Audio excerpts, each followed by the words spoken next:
Human आई का ना topic है हमारे पास रिफ्रैक्शन थ्रू प्रिज्म का। ठीक है, इसमें ना पहले प्रिज्म क्या है। प्रिज्म में ना 3 फेसेस हैं। ये साइड वाले, ये जो साइड वाले हैं ये रिफ्रैक्टिंग फेसेस। ठीक है, ये हमारे पास है बेस। और जो दो रिफ्रैक्टिंग सरफेस के बीच में जो ये एंगल बनता है इसे बोलते हैं एंगल ऑफ प्रिज्म। ठीक है, एंगल ऑफ प्रिज्म। ठीक है, अगर हम इसमें रिफ्रैक्शन की बात करें तो कैसे होता है। हमें पता है इधर रेयरर मीडियम है, ये डेंसर मीडियम है, ये रेयरर मीडियम है। हमें पता है जब हम रेयरर से डेंसर में जाते हैं तो बेंडिंग होती है टुवर्ड्स नॉर्मल। कहाँ होती है? Towards normal. और जब डेंसर से रेयर में जाती है तो बेंड अवे फ्रॉम नॉर्मल है, ये क्राइटेरिया। ठीक है, तो अब देखो पहला इंसिडेंस एंगल आई है, ये बेंड होगा टुवर्ड्स द नॉर्मल, बेंडिंग हो गई। ये जो हमने ये बनाया ना रेड कलर से नॉर्मल है। ये जो रिफ्रैक्टेड रे है ये पैरेलल है बेस लाइन के, फिर ये बाहर जाएगी, ये नॉर्मल से अवे बेंड होगी, इसे बोलते हैं इमर्जेंट रे। ये क्या बोलते हैं इसे? इमर्जेंट रे। और इस एंगल को बोलते हैं एंगल ऑफ इमर्जेंस। ठीक है, एंगल ही क्या हो गया? Angle of emergence. अब इसमें आता है कि एंगल ऑफ डेविएशन क्या होता है। एंगल ऑफ डेविएशन को हम डेल्टा से डिनोट करते हैं। क्या होता है बेटा डेविएशन? देखो, अगर रे कहीं भी रिफ्रैक्ट नहीं होती तो ये रे सीधी जाती। कैसे जाती? ये बिल्कुल ऐसे जाती। ये रे ये जा रही है सीधी, ये ब्लैक वाली लाइन इसको कंटिन्यू करती। पर अब ये रे कहाँ चली गई? यहाँ पे। तो इसको लाइन को बैकवर्ड प्रोजेक्ट किया हमने, बैकवर्ड साइड में प्रोजेक्ट किया। और ये जो इंसिडेंट रे है इसको भी प्रोजेक्ट किया। ये दोनों जहां पे मिला, ये वाला एंगल, ये हमने बोला एंगल ऑफ डेविएशन। ठीक है, तो अब हम क्या बोलते हैं कि देखो एंगल ऑफ इंसिडेंस मान लो पहले डिक्रीज हुआ, ठीक है, और फिर एक मिनिमम वैल्यू रीच किया। ठीक है, पहले ये डिक्रीज हो रहा है, एंगल ऑफ इंसिडेंस डिक्रीज हो रहा है, एक मिनिमम वैल्यू रीच करता है और फिर इंक्रीज होना शुरू हो जाता है। ठीक है, तो हम बोलते हैं जब मिनिमम डेविएशन होता है ना, बिल्कुल मिनिमम, जो हमने ये बोला कि जहाँ पे डेविएशन बहुत कम है, उस केस में जो एंगल आई है, मतलब इंसिडेंस का जो एंगल है और जो इमरजेंस का एंगल है वो सेम हो जाता है। मतलब ये एंगल आई जो है वो ये एंगल ई के इक्वल हो जाता है, वो ये कहना चाहता है हमें बात। ठीक है, तो और 2-3 पॉइंट और ही बात याद रखना। अगर एंगल ऑफ प्रिज्म को हम बढ़ाते हैं, मतलब ये वाला एंगल ऊपर वाला, अगर इसको हम बढ़ाते हैं तो क्या होता है?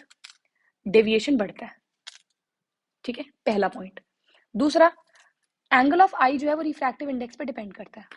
जितना ज्यादा रिफ्रैक्टिव इंडेक्स तुम बनाओगे, जितना ज्यादा मतलब जितना रिफ्रैक्टिव इंडेक्स क्या होता है? जनरली ऑप्टिकल डेंसिटी के बारे में बताता है। किसके बारे में बताता है?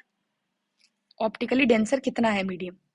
तो जितना ज्यादा रिफ्रैक्टिव इंडेक्स होगा, इंसिडेंस एंगल उतना ज्यादा होगा, और जितना ज्यादा इंसिडेंस एंगल बढ़ाओगे डेविएशन भी उतना बढ़ता जाएगा। तो दो दो पॉइंट पे हमने डिपेंड करवाया, पहला एंगल ऑफ प्रिज्म पे, दूसरा एंगल ऑफ इंसिडेंस और रिफ्रैक्टिव इंडेक्स पे डिपेंड करवाया। अब कलर ऑफ लाइट के बारे में बात करते हैं। जो रिफ्रैक्टिव इंडेक्स है सबसे ज्यादा किसके साथ वैल्यू है? वॉयलेट कलर के साथ। और सबसे कम रिफ्रैक्टिव इंडेक्स किसके साथ है? रेड लाइट के साथ।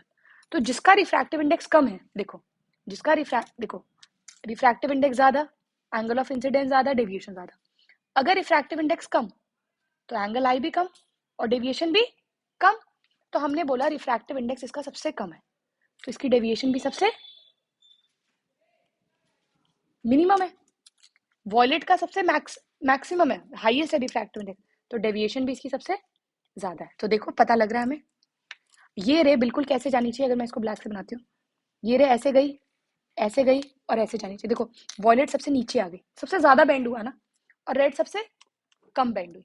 ठीक है, तो अगर मैं बोलूँ एक्चुअल में लाइट ऐसे जानी चाहिए थी, तो रेड लाइट का डेविएशन सबसे कम आएगा और वॉयलेट लाइट का डेविएशन सबसे ज्यादा, क्योंकि वो ज्यादा बेंड हुई है, मैक्सिमम बेंडिंग हुई है इसमें, इसमें लीस्ट बेंड हुआ है। और एक बात याद रखना, वेवलेंथ रेड लाइट की ज्यादा होती है और वॉयलेट लाइट की कम होती है। बेटा ये चीज तुम्हें लर्न करनी ही पड़ेगी, इससे नहीं तुम हट सकते। ठीक है, तो अब हमने 2-3 बातें की। क्या? वेवलेंथ ज्यादा, डेविएशन कम, है ना? वेवलेंथ ज्यादा, ठीक है, वेवलेंथ ज्यादा है तो डेविएशन कम है। रेड लाइट के बारे में बात करें, रिफ्रैक्टिव इंडेक्स भी कम है। वेवलेंथ कम है, डेविएशन ज्यादा है, रिफ्रैक्टिव इंडेक्स ज्यादा है। वॉयलेट लाइट के बारे में बात करें। अगर हम डिस्पर्शन ऑफ लाइट की बात करें, बेटे जब हम प्रिज्म से पास करते हैं ना व्हाइट लाइट को, तो वो 7 कलर में स्प्लिट हो जाता है। वो जो 7 कलर बनते हैं उसे कहते हैं हम स्पेक्ट्रम। क्या बोलते हैं? स्पेक्ट्रम। अब ये होता क्यों है? होता क्यों है बेटे? हर स्पीड ऑफ लाइट जो है वो हर कलर की अपनी अपनी होती है, ठीक है, क्योंकि सबका रिफ्रैक्टिव इंडेक्स अपना अपना है। तो रेड लाइट सबसे तेज ट्रैवल करती है, सबसे कम बेंडिंग करती है। वॉयलेट लाइट सबसे स्लो ट्रैवल करती है, मैक्सिमम बेंडिंग करती है। तो हर लाइट का अपना अपना है, क्योंकि उसकी उसकी रिफ्रैक्टिव इंडेक्स में फर्क है। अब जो ये व्हाइट लाइट स्प्लिट हो जाती है ना, हम इसको दोबारा रिकम्बाइन कर देते हैं। कैसे? हम एक इन्वर्टेड प्रिज्म आगे लगा देते हैं। देखो, पहले लाइट स्प्लिट हुई 7 कलर्स में। बेटे तुम्हें ना ये बिल्कुल ना आइडेंटिफाई होना चाहिए कि 7 तुमने कैसे बनाया है, ठीक है ना, बिल्कुल आइडेंटिफाई करवाना। और फिर वो यहाँ पे मर्ज हो जाएंगे। जब तुमने एक इन्वर्ट करके प्रिज्म लगा दिया ना, तो ये जो यहाँ निकलती है वो क्या निकलती है? White light. इसे हम बोलते हैं रिकॉम्बिनेशन ऑफ लाइट। क्या बोलते हैं? Recombination of light. ठीक है, पहले यहाँ पे डिस्पर्शन हुआ, फिर आगे जाके वापस से कंबाइन कर गया। ठीक है, इसे बोलते हैं रिकॉम्बिनेशन। ठीक है, ये प्रिज्म का टॉपिक हो गया तुम्हारा। ठीक है, ह्यूमन आई का टॉपिक